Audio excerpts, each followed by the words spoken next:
Nunca imaginé que una llamada telefónica pudiera cambiarlo todo. Ni que una risa, una sola risa, pudiera doler más que un diagnóstico médico. Pero así empezó esta historia.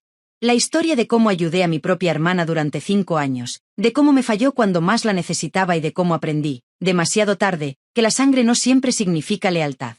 Me llamo Clara Montes, tengo 38 años, y hasta hace poco creía que sabía perfectamente lo que era la familia.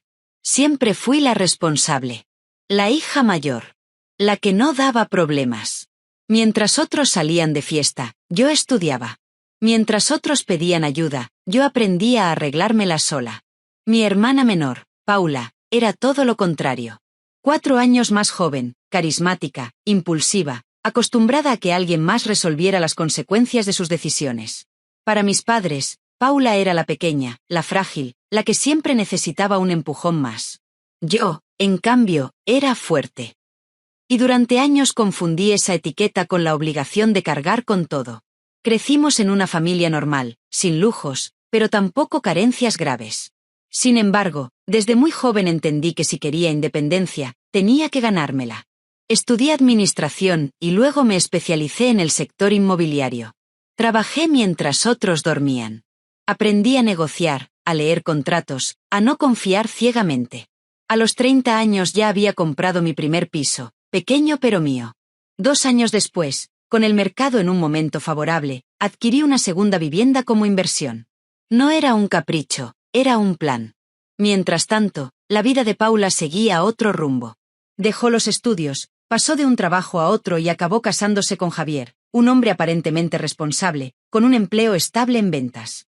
Tuvieron 2 hijos, Lucía y Marcos, y durante un tiempo pareció que todo se ordenaba. Pero la estabilidad nunca fue el fuerte de mi hermana.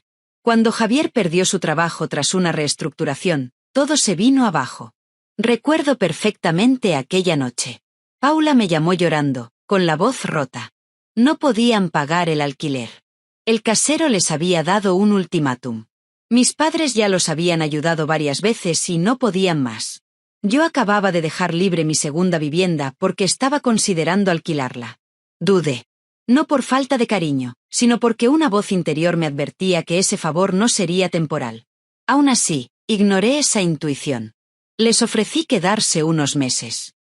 Sin alquiler. Solo pagarían los gastos básicos y cuidarían la casa. 6 meses. Eso fue lo que dije. 6 meses que se convirtieron en 1 año. Luego en 2. Luego en 5. Cada vez que mencionaba la posibilidad de formalizar un alquiler o de que buscaran otra opción, Paula tenía una nueva urgencia. El colegio de los niños. Una avería del coche. Un gasto médico. Siempre algo. Y yo siempre cedía. Porque eran familia. Porque los niños no tenían culpa. Porque creía que ayudar era lo correcto. Mis amigos comenzaron a advertirme. Mi asesora financiera me mostró cifras claras de lo que estaba perdiendo. Pero yo seguía justificándolo. Hasta que mi cuerpo decidió obligarme a parar. El día que descubrí el bulto en el pecho fue un martes cualquiera. Al principio quise convencerme de que no era nada. Pero no lo era. Tras pruebas, biopsias y silencios incómodos, llegó la palabra que nadie quiere oír. Cáncer de mama. Estadio 2. Tratamiento largo. Costoso. Agotador. No recuerdo haber llorado en ese momento. Creo que estaba demasiado ocupada intentando ser fuerte, como siempre. Pero cuando el médico habló de cifras, de lo que no cubría el seguro, de los meses en los que probablemente no podría trabajar con normalidad, sentí miedo. Miedo real.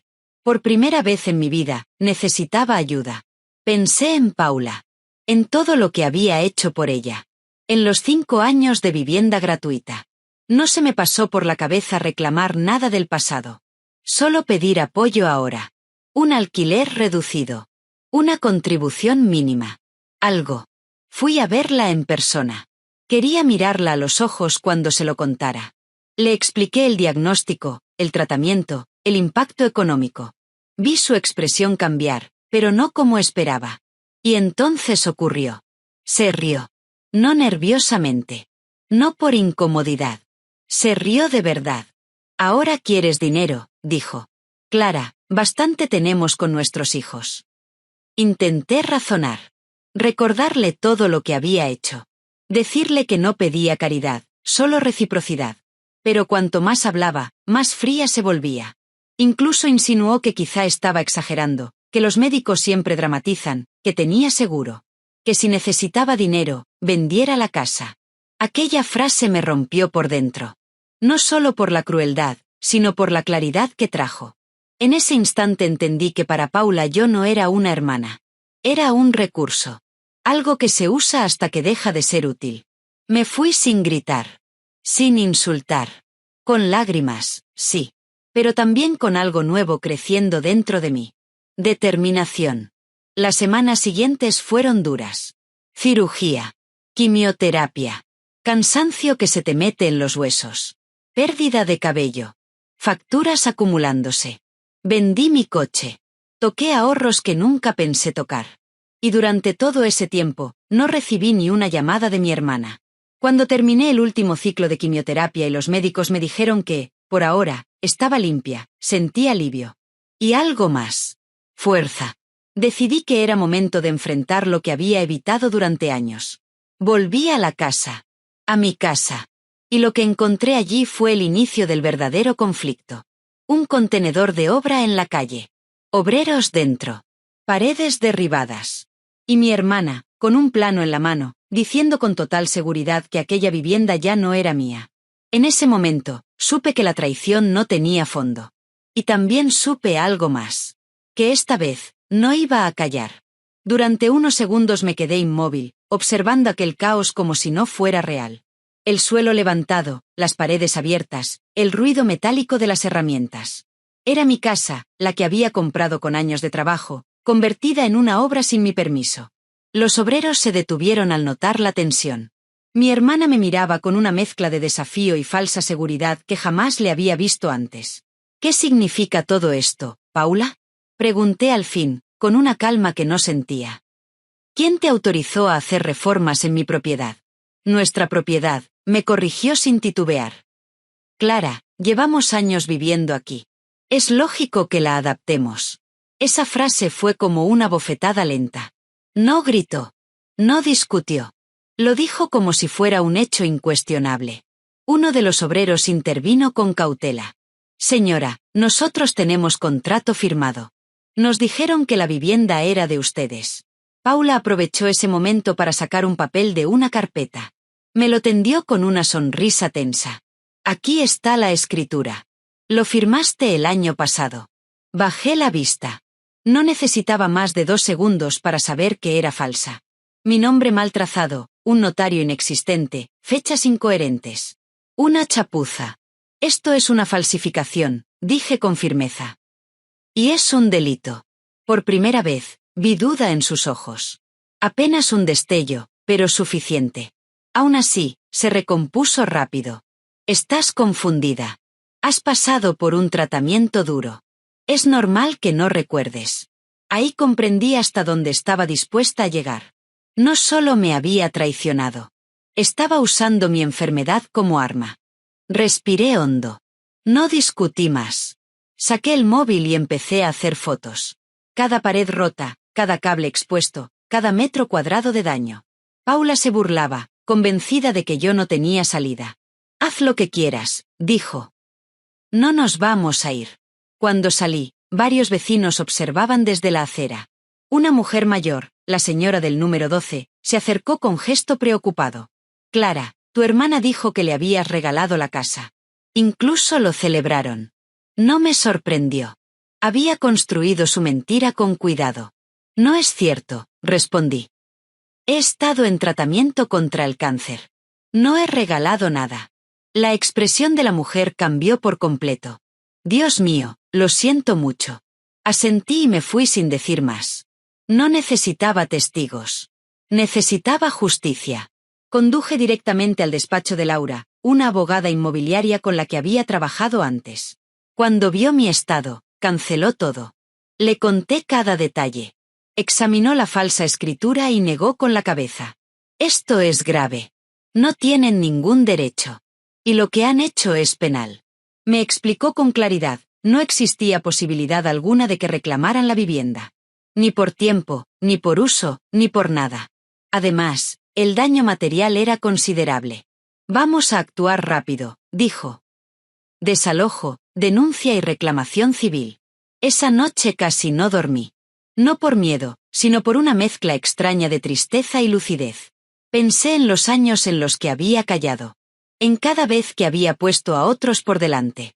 Y entendí que no defenderme antes también había sido una forma de traicionarme a mí misma. Los días siguientes reuní pruebas. Capturas de redes sociales donde Paula presumía de viajes, compras, celebraciones. Todo mientras decía no poder pagar ni un euro de alquiler. Laura lo organizó todo con precisión quirúrgica. Cuanto más aportes, más claro será el patrón de abuso, me dijo. Una semana después, coordinamos la entrega del desalojo. Yo insistí en estar presente. No por venganza, sino por cierre. El día amaneció luminoso, casi irónico. El agente judicial llegó puntual. Paula abrió la puerta con una sonrisa confiada que se borró al ver los documentos. Tienen 30 días para abandonar la vivienda, leyó el agente. Además, se inicia una demanda por daños y alquiler no pagado. Paula gritó. Acusó. Lloró. Dijo que yo la dejaba en la calle, que era inhumana. Que siempre había sido egoísta. Javier, su marido, estaba pálido, en silencio.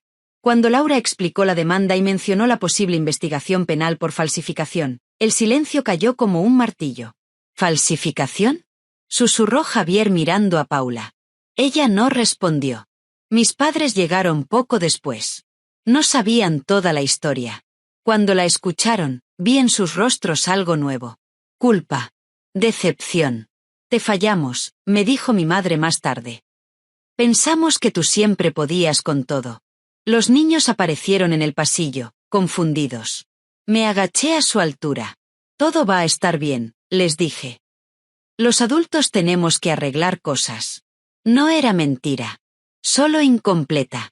Cuando nos fuimos, sentí un peso levantarse. No alegría. Paz. Había puesto un límite. Tarde, pero firme.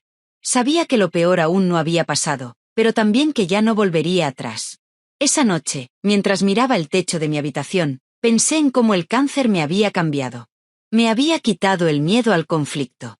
Me había enseñado que sobrevivir no es solo seguir respirando, sino elegir con quién caminas. Y por primera vez, supe que estaba preparada para lo que viniera. Después de aquel día, el silencio fue casi ensordecedor. Durante semanas no recibí llamadas de Paula, ni mensajes cargados de reproches, ni intentos de manipulación emocional. Nada. Su ausencia era tan absoluta como lo había sido su indiferencia cuando enfermé. Javier, en cambio, me escribió una sola vez, de manera escueta y correcta, para confirmar que habían recibido la notificación oficial y que estaban buscando una vivienda.